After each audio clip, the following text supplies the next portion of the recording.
ஆயிரக்கணக்கான ஆண்டுகளுக்கு முன்பு நதிகளும் காடுகளும் சூழ்ந்த ஒரு நிலம் இருந்தது. அதுதான் இன்று நாம் தமிழ்நாடு என்று அழைக்கும் பூமியின் தொடக்கம்.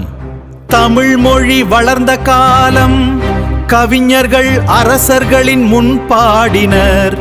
அறிவும் கலாசாரமும் மலர்ந்தது. சங்க காலம் தொடங்கியது. தமிழ்நாட்டை 3 பெரிய அரசர்கள் ஆட்சி செய்தனர். சேரர், சோழர், பாண்டியர். இவர்கள்தான் தமிழ்நாட்டின் முதல் பேரரசர்கள். காவேரி நதியை மையமாக வைத்து சோழர்கள் சக்தி வாய்ந்த அரசாக வளர்ந்தனர். விவசாயமும் நகரங்களும் செழிக்க ஆரம்பித்தது.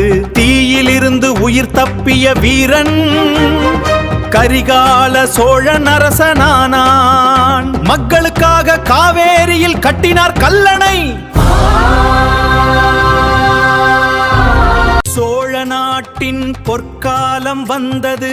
கடல் கடந்து வணிகம் வளர்ந்தது. தமிழ் பேரரசு உலகம் முழுவதும் புகழ் பெற்றது.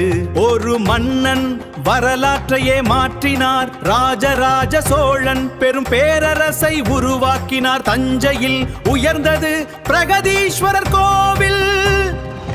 தந்தையை விட பெரிய கனவு கண்டார் மகன். ராஜேந்திர சோழன் கடல் கடந்து நாடுகளை வென்றார். தமிழ் சக்தி உலகிற்கு அறிமுகமானது. காலம் மாறியது. பாண்டியர்கள் மீண்டும் ஆட்சிக்கு வந்தனர்.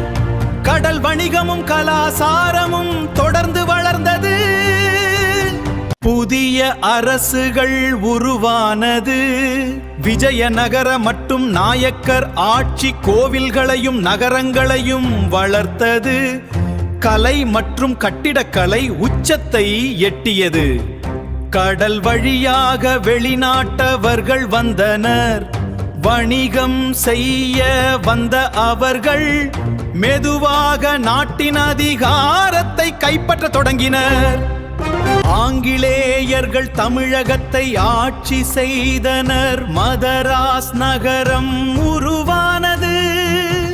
மக்களின் வாழ்க்கை பெரிய மாற்றத்தை கண்டது. சுதந்திரத்திற்காக மக்கள் எழுந்தனர். போராட்டங்களும் தியாகங்களும் நாட்டை ஒன்றிணைத்தது. சுதந்திரத்தின் கனவு நெருங்கியது. 1947 இந்தியா சுதந்திரம் பெற்ற நாள். மகிழ்ச்சியுடன் தேசிய கொடி உயர்ந்தது. புதிய இந்தியா பிறந்தது. காலப்போக்கில் மாநிலங்கள் மறுசீரமைக்கப்பட்டன. 1969 மதராஸ் மாநிலம் என்ற பெயர் மாற்றப்பட்டு நம் தமிழ்நாடு உரு